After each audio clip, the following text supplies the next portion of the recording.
is Diana Day, and I'm running for school board. I'm from the Oneida Nation, and I'm the mother of two children, Alexander and Angeline. I was always concerned about my children's education in particular, and wanting to ensure that they have the best possible starts in life. I was quite active in parent advisory committees, in their preschool, also in the elementary school, and at the high school level. I was very excited to be a COPE candidate, and I ran in 2014, and at that time I was really concerned about the graduation rates and making sure that our students are graduating from high school, but I didn't realize that it was more about the prerequisites and the courses that they were taking and ensuring that they graduate to post-secondary. I think about my daughter Angeline, who wasn't encouraged to take Math 11 pre-cal and had to work really hard to make sure that she got all the supports that she needed in order to graduate, and now she's at post-secondary. And I would like to see all vulnerable students move forward and be supported completely in our education system. Another thing that COPE would like to implement is a breakfast and lunch program across the district.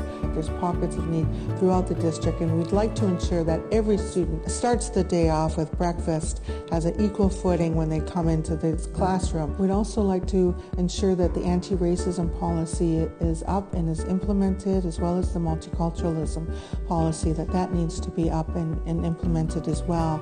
We need to support our immigrant students and need to ensure that they have supports in place in the school system so that they can connect to the community. Right now the school is the only connection that they have. If we have multicultural workers in place to work with those students, then we can help them to build roots into the community and to take full active participation within the school system. And it was actually I who brought the idea about an Indigenous high school back, and we learned that the idea for an Indigenous high school came about in 1995, and that was the year my son was born. And I was saying if he had done it then, he would have had a high school to go to. Alexander struggled with high school, and now my son eventually did graduate, so he's now in post-secondary. I'm proud to say right now we have this Aboriginal focus school here, but we need a high school that's going to work with all vulnerable kids and ensure that they have all of the supports academically and also culturally. One of the great things we had is many wonderful teachers throughout my children's time.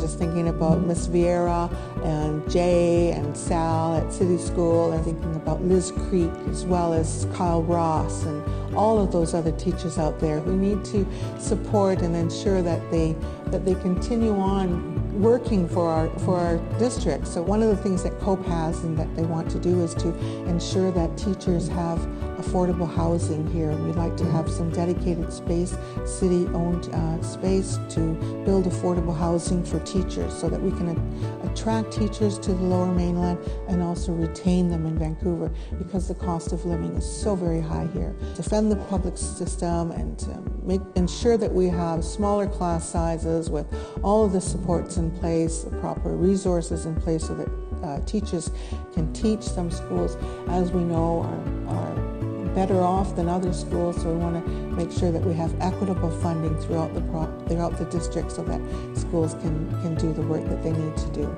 We can certainly make some positive changes to ensure that our students are graduating to post-secondary.